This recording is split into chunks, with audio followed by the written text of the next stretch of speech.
तो कितना खर्चा आ गया आपका सारा शेड बनाने के ऊपर? ये लगभग 8 लाख रुपए खर्च लग तो गए। 20 लाख का ये प्रोजेक्ट है, उसमें से बैंक ने आपको आधा लोन देना है, मान के चलो 10.5 लाख रुपए का लोन देना है। खुद ने किसान ने पैसा लगाना होता है, वो कितना होता वो है? 10% लगाना है। 10% लगाना होता है ये टोटल अमाउंट का। हाँ, मेरा लगेगा 2,30,000 रुपए। सबसे ज्यादा तो बैंक की हिस्सेदारी रहेगी। बैंक की हिस्सेदारी रहेगी। अगर बैंक देने के इच्छुक है तो आगे चलेगा, अगर बैंक नहीं देगा तो ये प्रोसेस आगे ही नहीं चलेगा। कोई भाई इसी मन में चल रहा है भाई मैं ये सब्सिडी लेके और खा जाऊंगा, तो ऐसा कुछ नहीं होगा। वो तो दूर ही रहे, इसी स्कीम से ही दूर रहे।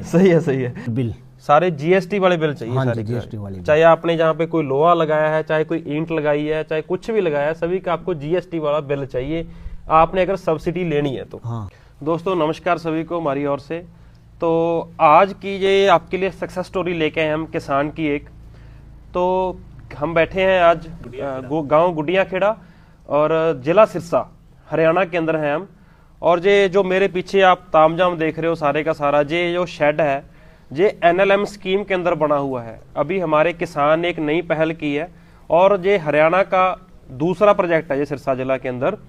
तो इनसे हम प्रॉपर जानेंगे कि एनएलएम के अंदर आपको ये चीजें हो कि एनएलएम है क्या। सबसे पहले इसका नाम है नेशनल लाइव स्टॉक मिशन, जिसके तहत आपको बकरी पालन के ऊपर 50% तक की सब्सिडी दी जा रही है, जिसके में 100 बकरी का, 200 बकरी का, 300 बकरी का, 400 बकरी का और 500 बकरी का लोन है। और हाईएस्ट जो 1 करोड़ के ऊपर लोन है अगर आपका, तो उसके अंदर आपको 50 लाख की सब्सिडी मिलेगी और 500 बकरी आपको पालनी पड़ेगी। तो जैसे जो हमारे किसान भाई है गुडिया खेड़ा से, सिरसा जिला से, तो इन्होंने जो प्रोजेक्ट लगाया, जो शेड आप देख रहे हैं, जो एनएलएम स्कीम के अंदर 100 बकरी का प्रोजेक्ट है, जिसके अंदर इनको 10 लाख की सब्सिडी इनको मिलेगी। तो इनका जो लोन है वो पास हो चुका है एनएलएम के अंदर, क्योंकि हम वही है कि आपको बताया था कि जो एक्चुअल में के अंदर सच में है क्या एनएलएम के अंदर, वो चीजें आपको दिखाएंगे। और पूरे का पूरा ए से लेके जेड तक सारा प्रोसेस आपको इस वीडियो में पता चलेगा कि आपने शेड कैसा बनाना है, कितनी आपको जमीन चाहिए, कौन से डॉक्यूमेंट्स आपके लगेंगे, बैंक आपको लोन कैसे देगी और आपकी सब्सिडी कैसे आएगी। तो ये सारा हम किसान भाई से इनको से हम जानेंगे प्रॉपर तरीके से। तो जुड़े रहिए हमारे साथ, जानकारी बहुत अच्छी रहने वाली है। तो हाँ जी सर, नमस्कार जी। नमस्कार जी, नमस्कार। तो आप सबसे साथ थोड़ा अपने बारे में परिचय दे दीजिए, बताइए कहाँ से हैं आप? मैं गांव गुडिया खेड़ा जिला सिरसा से रणजीत पुनिया। ठीक है जी। तो आपने कैसे सोचा एनएलएम के अंदर आने का, क्या दिमाग में मचा रहा है आपके? पहले तो बस सर यही सोचो भी कि आप लोग बढ़िया मतलब यूं चाल चलन अच्छो चाले को जी, जानवर रखांगा तो आगे प्रकृति गमावांगा। पर देखो ये सरकार हमें सहूलतें दे रही है सभी तरीके की, लेकिन उनका हमने लाभ कैसे उठाना है वो हमें पता होना चाहिए। तो कब आपने, देखो अभी इनके फार्म के अंदर कोई बकरी नहीं है, ज्यादा 10-15 बकरियां हैं, क्योंकि अभी इनका प्रोजेक्ट चालू हुआ है। तो उसके बाद आप बताएं जी कि आपका पहले क्या काम था इसको करने से पहले, जो लोन लिया आपने, इससे पहले क्या करते थे आप? पहले भी बकरी पालन ही करते थे। बकरी पालन करते थे, ठीक है। साथ में खेती करते थे। खेती करते थे। तो कितने साल हो गए बकरी पालन करते हुए आपको? लगभग पिछले 5-6 सालों से कर रहे हैं। तो देखो जी, बात फिर वही निकल के आई है कि 5-6 सालों से बकरी पालन कर रहे हैं। पहले सीखा, एक्सपेरिमेंट किया, उसके बाद ही 100 बकरी का प्रोजेक्ट उठाया कि मेरी आमदन में बढ़ोतरी हो सके। हाँ, ठीक है जी। तो आपने अप्लाई कैसे किया था जी? कब आपने फाइल लगाई है एनएलएम की? मैंने फाइल लगाई है 2023 में। 2023 में लगाई थी? 2023 में 7वें महीने में। 7वें महीने, तो 24 भी चला गया अभी। हाँ, 24-25 भी आ गया। हाँ, काफी टाइम हो गया है ना। देखो जी, अब बात फिर भी इसमें से निकल के आई कि एनएलएम का जो प्रोसेस है वो लंबा चलता है। ऐसे नहीं है कि आपने आज अप्लाई कर दिया तो आपका 6 महीने के अंदर या 2 महीने के अंदर लोन हो जाएगा। तो लंबा प्रोसेस चलता है, तो इसके साथ साथ ही आपको कंटिन्यू करना पड़ता है। तो फाइल लगाते समय आपको किन किन बातों का, डॉक्यूमेंट क्या क्या जरूरत पड़ी आपको जी? सबसे देखो जी, पहली तो जमीन पर आ गई। जमीन पर आ गई। हाँ, सही है। जमीन की जी फट दोगी जी। जमीन आपके नाम पे है? हाँ, आप फाइल लगेगी जब चलेगी जब भी आ गए। हाँ, जमीन आपके नाम होगी, आपके नाम एक ट्रेनिंग की सर्टिफिकेट होगी। ट्रेनिंग का सर्टिफिकेट चाहिए जी, पहला पॉइंट। और जमीन जो है वो आपके खुद के नाम होनी चाहिए, जिसने लोन अप्लाई करना है। तो उसके अंदर क्या है जी कि जो जमीन है हम लीज पे नहीं ले सकते। अब जो पहले सिस्टम था वो बंद हो गया। तो उसके बाद आपने नेक्स्ट स्टेप क्या किया फिर? सबसे पहले तो यही काम हुआ, जैसे ट्रेनिंग की सर्टिफिकेट होगी, जमीन की फर्द होगी जी, तहसील के में कुछ डॉक्यूमेंट लाना पड़ते हैं जी। फिर बैंक, सबसे ज्यादा तो बैंक की हिस्सेदारी रहेगी। बैंक की हिस्सेदारी रहेगी। अगर बैंक देने के इच्छुक है तो आगे चलेगा, अगर बैंक नहीं देगा तो ये प्रोसेस आगे ही नहीं चलेगा। तो सबसे पहला स्टेप ये है कि जो किसान ने अगर अप्लाई करना है तो बैंक के पास जाए, हाँ, पहले वो मैनेजर के साथ बात करे कि अगर वो लोन देने के लिए राजी होते हैं तो ही वो अपनी फाइल अप्लाई करे। हाँ, वो अगर बैंक ने यस बोल दिया हाँ, नहीं तो फिर नहीं होगा। हाँ, उसके बाद क्या होता है फिर आगे जैसे बैंक में अप्लाई करा दी, हाँ जी, यहाँ से डॉक्यूमेंट सारे सबमिट हो गए। आपने फाइल ऑनलाइन अप्लाई की थी ना? हाँ, ऑनलाइन अप्लाई। कहाँ से अप्लाई करवाई आपने? मैंने सिरसा से कराई थी। सिरसा से करवाई थी आपने? सारी फाइल ऑनलाइन डॉक्यूमेंट सारे अपलोड हो गए आपके, स्कैन होके वहाँ पे जमीन की फर्द होगी, पैन कार्ड हो गया, आधार कार्ड हो गया आपका, जमीन के मैं जमीन की फर्द है, बैंक खाते की कापी होगी, चेक वगैरह हो गए सारे, कैंसिल चेक हो गया, सर्टिफिकेट हो गई, सर्टिफिकेट हो गया, ट्रेनिंग जहाँ पर अपन बनाना है वहाँ की लोकेशन वो फोटो भी वो जहाँ पे आके लेके जाते हैं ना? नहीं, पहले अपने को लगानी होगी, अपने को लगानी होगी, खाली जगह की लोकेशन, खाली जगह। तो सबसे पहले जिस जगह पे आपने शेड डालना है जी, वहाँ पे जीपीएस लोकेशन अपलोड होती है। इसके ऊपर ध्यान दें जो की बात है कि ये नहीं है कि आपने लोकेशन कहीं और की दे दी और आपने शेड कहीं और बना लिया, तो वो आपका फिर पास नहीं होगा, रिजेक्ट हो जाएगा। तो उसी शेड जगह पे अपना शेड बनना चाहिए। हाँ जी, हाँ जी। तो उसके बाद फिर क्या हो गया आगे नेक्स्ट जी? जब यहाँ से सारे डॉक्यूमेंट अप्लाई हो गए, हाँ जी, हो गए जी। फिर हमारे सिरसा से जैसे डिप्टी डायरेक्टर आए थे, ठीक है जी, जगह की स्थापना करने के लिए।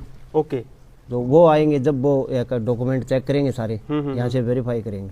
ठीक है जी। पहले जो जिले का अपना डीडी होता है, पशुपालन का डिप्टी डायरेक्टर, वो ही आके आपकी साइट को विजिट करके जाएगा, ताकि आपने जब शेड बनाने का काम शुरू करना है, कंस्ट्रक्शन का काम शुरू करना है, तो सबसे पहले उनका विजिट होगा एक बार। वो बोर्ड वगैरह अपना लगा के जाएंगे जहाँ पे, तो उसके बाद आप कंस्ट्रक्शन शुरू कर सकते हैं। हाँ जी। तो उसके बाद फिर आगे क्या होता है जी? आगे सर जो फाइल चली जाएगी ऊपर, हाँ जी, सेंटर के पास चली, सीडीबी के पास, ठीक है, यहाँ जाएगी राज्य में हमारे। हाँ, राज्य में जाएगी, पहले राज्य में वहाँ मीटिंग होगी, वहाँ से इनको क्लियर करेंगे, क्लियर करके फिर आएगी बैंक के पास वापिस ही।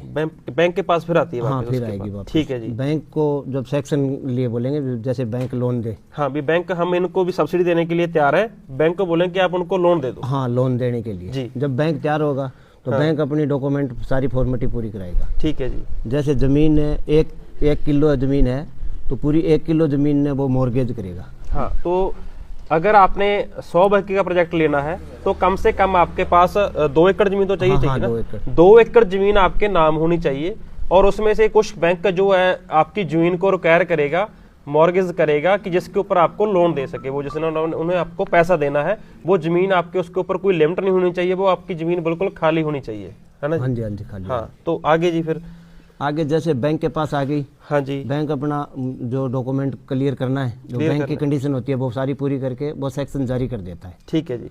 वहीं जहाँ डिपार्टमेंट अपना चंडीगढ़ है, हाँ, वहाँ फिर बैंक भेजता है, उसके बाद बैंक वहाँ इसी पोर्टल पर कर देगा। ठीक है, पोर्टल पे कर देगा अपलोड, कि हमने मित्रा के नाम से जो पोर्टल है ना, हाँ जी, हाँ जी, उसी पे वो कर देगी। ठीक है। वहाँ जाने के बाद वहाँ फिर मीटिंग होगी, हाँ जी, वहाँ फिर वेरीफाई होगी दोबारा। अगर डॉक्यूमेंट में कागजों में कुछ कमी है तो वो बता देंगे, तो बताएंगे। ठीक है, नहीं तो वहाँ से फिर वो दिल्ली के लिए रवाना हो जाएगी, सेंटर के पास। तो वहाँ से आपको फिर क्या उसके बाद होता है, सब्सिडी जो रिलीज होती है जब आपकी फाइल पास होगी, हाँ जी, तो सब्सिडी कितनी किस्तों में आती है इसकी? सब्सिडी 2 किस्तों में दी जाएगी। 2 किस्तों में दी जाएगी। जैसे कि 10 लाख इनको सब्सिडी आनी है, तो सबसे पहले सब्सिडी जो 5 लाख कब आएगी वो सुन लो आप, कि आपको जो शेड का सारा स्ट्रक्चर जो आप वीडियो में देख रहे हैं, इस तरीके का वो स्ट्रक्चर बनाना पड़ेगा। हाँ जी। उसके बाद जिले का जो डिप्टी डायरेक्टर है वो आपका फार्म विजिट करने आएगा, सारा कुछ चेक करेगा, जो चीज बताई थी उन्होंने वैसी लगाई है, जितनी जगह में शेड डाला, लोकेशन दी थी उसी में शेड डाला है। हाँ जी, ये चीज है ना सर? वो आएंगे, हाँ, जितना भी इन पर खर्चा लगे है, टोटल बिल, सारे जीएसटी वाले बिल चाहिए। हाँ, जीएसटी वाले, चाहे आपने जहाँ पे कोई लोहा लगाया है, चाहे कोई ईंट लगाई है, चाहे कुछ भी लगाया है, सभी का आपको जीएसटी वाला बिल चाहिए। आपने अगर सब्सिडी लेनी है तो हाँ, तो वो बिल आपके अपने साथ ले जाएगा। हाँ, वो बिल जो डिप्टी डायरेक्टर आएगा वो तो फोटोस्टेट ले जाएगा। हाँ जी, हाँ जी। इसमें बैंक भी हिस्सेदारी लेगा। हाँ, बैंक मैनेजर खुद आएगा, वो भी बिल लेके जाएगा, वो आकर विजिट करेगा जी, वो ओरिजिनल बिल बैंक रख लेगा। हाँ जी, फोटोस्टेट उनके पास चली जाएगी। हाँ, यहाँ से अब ये विजिट करके ऊपर फिर डालेंगे वापस। हाँ जी। अब इनके फार्म की जो है जी, जैसे इनका फार्म स्ट्रक्चर सारा बन चुका है, पहली विजिट हो चुकी है, 2 दिन पहले हुई है विजिट डीडी की। उसके बाद उन्होंने सारा पास कर दिया शेड इनका, कि ये सारा बिल्कुल सारे डॉक्यूमेंटेशन इसके जितने बिल लगाए सब कुछ ओके है, ओरिजिनल है सब कुछ। तो अब इनको जो है कि 5 लाख सब्सिडी आएगी। हाँ जी, हाँ जी। तो बैंक से आपने अभी कितना पैसा उठाया? फिर 10 लाख का लोन हुआ है ना आपका, 20 लाख में से हमारा बैंक का लोन है 10.5 लाख रुपए। 10.5 लाख रुपए। तो देखो 20 लाख का जो प्रोजेक्ट है, उसमें से बैंक ने आपको आधा लोन देना है, मान के चलो 10.5 लाख रुपए का लोन देना है। तो बैंक ने हमें 25% दिए। जैसे अभी बैंक 25% ने दिया। हाँ, जैसे बैंक ने लोन किया है 10.5 लाख का, उसका 25% है, 25%। 2,58,500 रुपए हमारे को दिए। हाँ, क्योंकि इनको भी अपनी ओर से इसमें जो खुद ने किसान ने पैसा लगाना होता है वो कितना होता है? 10% लगाना है। 10% लगाना होता है टोटल अमाउंट का। हाँ, मेरा लगेगा 2,30,000 रुपए। 30,000 रुपए वो पैसे भी हमें नहीं देते बैंक वाले। हाँ, वो थर्ड पार्टी को देते हैं। थर्ड पार्टी को देते हैं, जिससे आपने सामान लेना है। हाँ, जिससे सामान लेना है, जहाँ से कोटेशन देंगे बैंक देंगे। हाँ, पहले उसके बाद बीच में बात और रहेगी कि इसमें आपकी डीपीआर लगेगी, प्रोजेक्ट रिपोर्ट जो होती है सारी, कि आपका शेड के ऊपर कितना खर्चा आएगा, बकरी लाने के ऊपर कितना खर्चा आएगा, जो ईंटों का खर्चा है वो कितना है, लोहे का जो इसके स्ट्रक्चर लगाना है वो कितना खर्चा आएगा, और जो बकरियों को खुराक डालनी है उसका कितना खर्चा आएगा। ये सारा कुछ डीपीआर के अंदर मेंशन रहता है कि इसीलिए ये सारा टोटल मिला के आपका 20-22 लाख रुपए का जो प्रोजेक्ट बनता है डीपीआर के अंदर, है ना। डीपीआर जो रिपोर्ट बनेगी ना, हाँ, जैसे मेरी रिपोर्ट बनी हुई है 7,09,000 कुछ रुपए की, उतना तो लगना ही लगने है इसके ऊपर सारे बिल भी इतने देने होंगे, उतने ही आपको बिल देने पड़ेंगे, जितने की आप डीपीआर दोगे उतने की आपके बिल देने पड़ेंगे। तो उसके बाद आपको 5 लाख अभी सब्सिडी रिलीज होगी। तो बैंक से आपने मान लो 25% बैंक ने दिया है आपको लोन, बाकी पैसा बैंक के पास पड़ा है। हाँ, बाकी बैंक के पास। अब जब इनका 5 लाख रुपए की सब्सिडी आ जाएगी, बाकी का पैसा बैंक आपको उसके बाद देगी। इनको जो रह गया 5-6 लाख रुपया पीछे रह गया, वो बैंक आपको इनकी जो 5 लाख पहली सब्सिडी आएगी तब देगी इनको। बाकी इसमें क्या होता है कि बैंकों का अलग अलग सिस्टम होता है सभी बैंकों का, लेकिन जो इनके साथ वो आपको बता रहे हैं, कोई बैंक अब आपकी उसके बाद किस्त कैसे बनती है इसकी? महीने की बनी है आपकी। इनकी किस्त जो मंथली बनी है 18,000 रुपए के आसपास इनकी डेली हर महीने की जो किस्त बनी है बैंक ने बनाई है, जो एसबीआई बैंक से लोन हुआ है ना, एसबीआई बैंक से इनका लोन हुआ है जी। तो किस्त इनकी इस तरीके से बनी है इसमें। तो किसी बैंक का सिस्टम होता है किस्त वो 3 महीने बाद भी लेते हैं आपको, कोई बैंक होती है किस्त आपको 6 महीने बाद भी लेते हैं। तो वो सिस्टम बैंकों का अलग अलग होता है, वो आपने चेक कर लेना है। तो उसके बाद आप अभी आपने जो 5 लाख आ गया, तब आप उसके बाद अपनी बकरियां परचेज करोगे। हाँ जी, अब बैंक पैसे इसीलिए देगा जब बकरी परचेज होगी, जब परचेज होगी, पहले सब्सिडी आएगी फिर परचेज कराएगी। हाँ जी, तो कौन सी नस्ल के साथ आपका करने का भी प्लान है? कौन सी नस्ल रखोगे? सिरोही नस्ल। हाँ जी। तो अब सवाल में ये है जी आपसे कि जैसे कि आपने सारा बहुत अच्छा सेटअप बनाया हुआ है। हाँ जी, हाँ जी। पूरा मैं कहता हूँ कि आप उन उम्मीदों में खड़े होते हो कि जो गॉड फार्मिंग की रिक्वायरमेंट होती है, साइंटिफिक गॉड फार्मिंग की, जैसे कि पार्टीशन बनाना, अलग अलग बकरियों को रखने के लिए, गाभण बकरियों का, छोटे बच्चों का हो गया, बकरों का हो गया, सब आपने बिल्कुल सेम चीज मेथड अप्लाई किया। बहुत सुंदर फार्म आपने बनाया है, बड़ा अच्छा डिजाइन। और वहां पे आपने वो स्टोर बनाया जो कि इनके चारे के लिए, ताकि इनको निकाल के चारा वहीं से अंदर डाला जा सके बकरियों को, है ना। तो पूरा आपने अच्छा शेड बनाया। कितना खर्चा आ गया आपका सारा शेड बनाने के ऊपर? ये लगभग 8 लाख रुपए खर्च लग गए। तो देख सकते हैं जी कि कितने फीट लंबा है जी? ये हमारा इस तरफ तो है 78 फुट। 78 फुट ऐसे लंबाई है इसकी, और चौड़ाई ये है ये 31 फुट। 31 फुट चौड़ाई है इसकी। और बाहर वाला एरिया कितना है? वो रह गया 78 प्लस 62 फीट इसकी आगे ओपन एरिया है जी। 78 तो रहेगी रहेगा, और 62 फीट जो इसकी जो है आगे लंबाई है आगे शेड की, ओपन स्पेस जिसको हम बोलते हैं। ठीक है जी। तो ये 78 फीट माने 80 फीट ये चौड़ा है सारा के सारा जी, और इसका लंबाई 80 फीट है और 20 फीट 31 फीट इसकी चौड़ाई है। तो सारा इनका 8 लाख रुपए खर्चा है जिसके ऊपर। और ये क्या है कि 100 बकरी प्लस 5 बकरों का प्रोजेक्ट है जी। इतनी इनको स्पेस चाहिए आराम से, अगर बकरी आपने 100 बकरी अपने फार्म के अंदर रोकनी है तो उसके बाद आप जो मैसेज क्या है आपका कि नए लोग जैसे कि बहुत सारा उतावले होते हैं कि मेरे को सब्सिडी में पैसा बच जाएगा, ये है 500 बकरी वाला ले लेंगे, 50 लाख की सब्सिडी आएगी, तो आपका क्या कहना है उनके लिए? मेरा कहना यही है, अगर इस लैंड में कोई बंदा आए तो पहले उनको जानकारी हो, सीखा हो पहले। हाँ, पहले सीखेड हो जी। तो रहने के लिए जैसे 1-2 साल पहले वो लगाए इस आने में, इस स्कीम में आने के लिए पहले बकरियों के ऊपर सीखो। हाँ, पहले सीखेंगे तो फिर ही होगा। जैसे ये नहीं होगा कि भाई आपने 50 लाख की, करोड़ की सब्सिडी के खाने के चक्कर में, ये फ्रॉड नहीं होगा। इसमें फ्रॉड नहीं होगा क्योंकि सरकार ने सिस्टम ये सेट किया है ना। सरकार देती ही कोई है। हाँ, जो बंदा चलेगा सही प्रॉपर लगाना पड़ेगा पैसा। कोई भाई इसी मन में चल रहा है भाई मैं ये सब्सिडी लेके और खा जाऊंगा, तो ऐसा कुछ नहीं होगा। वो तो दूर ही रहे, इसी स्कीम से ही दूर रहे। सही है, क्योंकि अच्छी बात बोली आपने बिल्कुल, क्योंकि बहुत सारे लोगों का ये बहम है कि पता नहीं एनएलएम में कितना पैसा बच जाएगा। 50 लाख % सब्सिडी आएगी, 10 लाख खर्चा कर देंगे, 5 लाख सीधा बच गया अपने को। क्योंकि अब देखो 8 लाख तो इनका लग चुका है, अब बाकी का जो रह गया 12-13 लाख रुपया, उसमें से इन्होंने जानवर परचेज करना है। 100 बकरी दिखानी पड़ेगी, जहां पे सभी का इंश्योरेंस होगा बकरी का, है ना जी।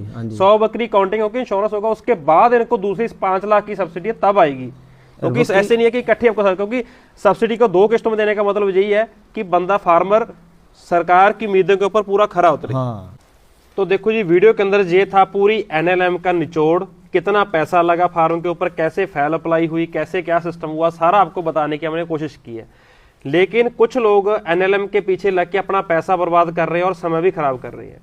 वो कैसे? क्योंकि जैसे हमारे पास काफी सारे लोगों की कॉल्स आती हैं, फोन आते हैं, पंजाब हरियाणा में सिस्टम चल रहा है कि NLM के नाम के ऊपर लोगों से 20-20 हज़ार रुपया इकट्ठा किया जा रहा है कि उनकी फाइल आपकी हम लगा के देंगे, आपको DPR बना के देंगे। क्योंकि इसमें लगाने वाला कोई सिस्टम नहीं है। आप ऑनलाइन साइट पे जाओगे NLM की, तो आपकी वेबसाइट के ऊपर ही आपकी फाइल के सारे डॉक्यूमेंट अपलोड होने हैं। हाँ, CSC सेंटर जो होते हैं हर जगह बने, वहां पे भी अपनी फाइल अप्लाई कर सकते हो। तो किसी को भी लालच में इससे 20-25 हज़ार रुपया मत लुटाओ, क्योंकि लोग आपका फायदा उठाना चाहते हैं इस चीज का। तो आप इस चीज के नुकसान से आप बचें, ठीक है जी। और जो इसमें DPR बनती है, प्रोजेक्ट रिपोर्ट बनती है, वो सारा 2-4 हज़ार रुपए का काम है। वो आप अपने CA से किसी से ही बनवा सकते हैं, तो वो उससे आपका जो काम चल जाएगा प्रॉपर तरीके से। तो बहुत सारे लोग फ्रॉड कर रहे हैं इसके नाम से, तो उनसे आप बचें ज़्यादा से ज़्यादा, कि बातों में मत आए किसी के भी, क्योंकि किसी के पास पावर नहीं है कि आपका लोन पास करवा दे। लोन आपका गवर्नमेंट ने, सरकार ने पास करना है, ना कि किसी जिसको आपने पैसा दिया उसने दिया। उसने अपना पैसा डाल के जेब में डाल लिया, उसका काम खत्म और आपका काम चालू है। तो यही था जी NLM की वीडियो, जो आपको मैंने बताने की कोशिश की है हमने। और आगे भी जितने भी NLM के सक्सेस स्टोरीज हैं फार्म की, ये थी सिरसा जिला का फार्म गुड़िया खेड़ा। तो वहां पे ये फार्म NLM का प्रोजेक्ट लगा, दूसरा प्रोजेक्ट है। ये पहले ही बहुत सारी वीडियो अपने चैनल पे अपलोड हो चुकी है NLM की, और ये दूसरी वीडियो है। और आगे भी NLM के जितने भी लोन पास हुए हैं, सक्सेस स्टोरीज हैं, लोगों ने कैसे अप्लाई किया, 1-1 करोड़ के लोन भी हमारे पास ऐसे फार्मर हैं हमारी सक्सेस स्टोरी में, उनके भी आपको हम बताते रहेंगे, टाइम टू टाइम जानकारी देते रहेंगे। कोई हमारा यही मकसद है फार्म का कि बकरी पालन के अंदर सही से सही जानकारी आपको हम प्रोवाइड करते रहें और हमारे साथ आप जुड़े रहें।